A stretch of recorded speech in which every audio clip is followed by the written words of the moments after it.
నమస్తే, welcome to Shri media. నేను విష్ణుప్రియ.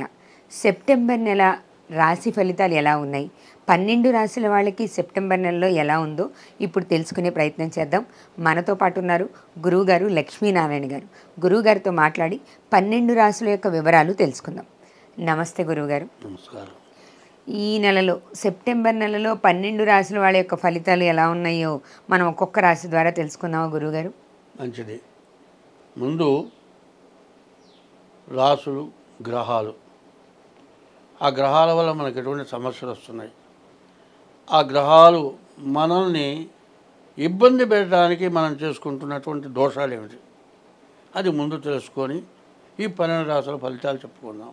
మన ప్రవర్తనే మనల్ని గ్రహాలు వేధిస్తున్నాయి అనేది ప్రతి వాళ్ళు ఏం చేస్తున్నారంటే, ఏ గ్రహం బాగాలేదు, ఏ దోషము, దానికి ఏం చేయాలి, గ్రహ దోషాలకే చేస్తున్నారు. కానీ ఈ గ్రహాలు పట్టడానికి తగినటువంటి మనం చేస్తున్నటువంటి దుష్కార్యాల గురించి ఎవరూ ఆలోచించట్లేదు. అవును, వచ్చిన వాటికి పరిహారాలు చూస్తారు, ఎందుకు వస్తున్నాయి అనేది తెలుసుకోవట్లేదు.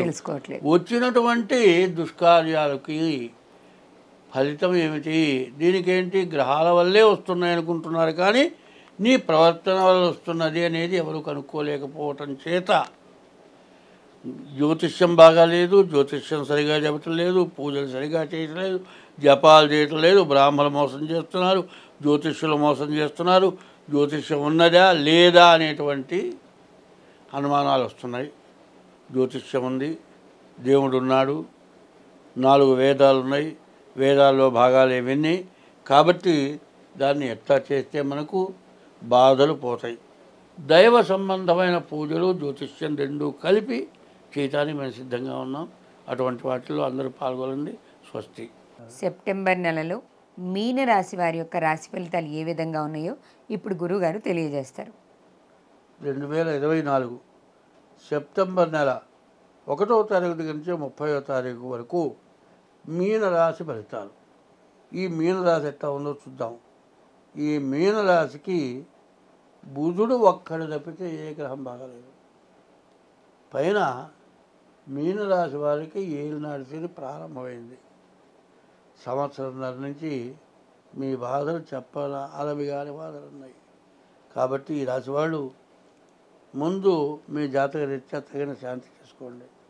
అదే కాదండి, ఇప్పుడు మేము చేయబోతున్నటువంటి మరి అమృత మృత్యుంజయ మహారుద్ర పాశుపదం, ఇట్లాంటి వాళ్ళు అంటే మీకు సంవత్సరంన్నరే ఏలినాడు శని జరిగింది, ఇంకా 6 సంవత్సరాలు జరగాల్సింది. ఇటువంటి దాటి నుంచి బయటపడాలంటే ఇటువంటి చెప్పిన అమృత మృత్యుంజయ మహారుద్ర పాశుపదంలో కలవండి. మీకు అన్ని విధాలా బాగుంటుంది. ఎప్పుడూ కూడా ఏమండి, మనిషి ఎదిగేటప్పుడు ఒళ్ళు తెలియదు, ఎదిగిన తర్వాత దెబ్బ తగిలితే మాత్రం కాళ్ళు ఈత కూలబడిపోతాడు.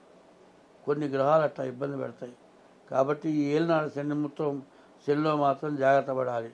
తర్వాత ఈ రాశి వాళ్ళకి గురువు, కుజుడు, రవి, కేతువు, శుక్రుడు ఈ గ్రహాలు బాగాలేవు. ఈ గ్రహాలకి పూర్తి శాంతి చేయించుకోవడం చాలా అవసరం. కాబట్టి ఈ రాశి వాళ్ళు ఎప్పుడు కూడా జాగ్రత్త పడటం మంచిది. కాబట్టి ఈ రాశి వాళ్ళు ఎప్పుడైనా సరే ముందు మీ డేట్ ఆఫ్ బర్త్ ద్వారా జాతకం చూపించుకోండి. ఇట్లా చూపించుకుంటే ఏలినాడు శని యొక్క ఫలితాలు ఎట్లా ఉన్నాయి, మీ జన్మ లగ్న రీత్యా అసలు ఎట్లా ఉందో ఏమీ అర్థం కాదు. ఒక రాశే చెబుతున్నాం, ఆ రాశి కూడా జన్మ నక్షత్రాలను బట్టి చెబుతున్నాం, కానీ పిలిచే పేరుని కాబట్టి కాదు. కాబట్టి ఈ రాశి వాళ్ళు చాలా జాగ్రత్త పడటం చాలా అవసరం. స్వస్తి. విన్నారు కదా, సెప్టెంబర్ నెలలో ఆఖరి రాశి అయినటువంటి మీనరాశి వారి యొక్క రాశి ఫలితాలు ఏ విధంగా ఉన్నాయో గురువుగారు తెలియజేశారు. మీకు ఇంకా ఏమైనా సమస్యలు ఉంటే గురువుగారి నెంబర్ ఇచ్చాం, మీరు స్వయంగా గురువుగారిని సంప్రదించి మీకున్నటువంటి సమస్యల్ని తెలియజేస్తే వాటి పరిష్కారాలు చెప్తారు. అలానే మీ దగ్గర జన్మ నక్షత్రం తిథి లేకపోయినప్పుడు కేవలం మీ పేరు బలాల ద్వారా చెప్పే జాతకం సరైంది కాదు అని గురువుగారు పదే పదే తెలియజేస్తున్నారు.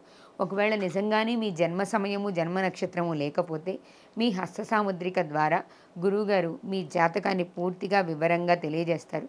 ఎప్పుడూ చెప్తున్న మాటే, జాతకాలు గ్రహశాంతులు ఎంత ముఖ్యమో వాటితో పాటు దైవ బలం కూడా అంతే ముఖ్యం.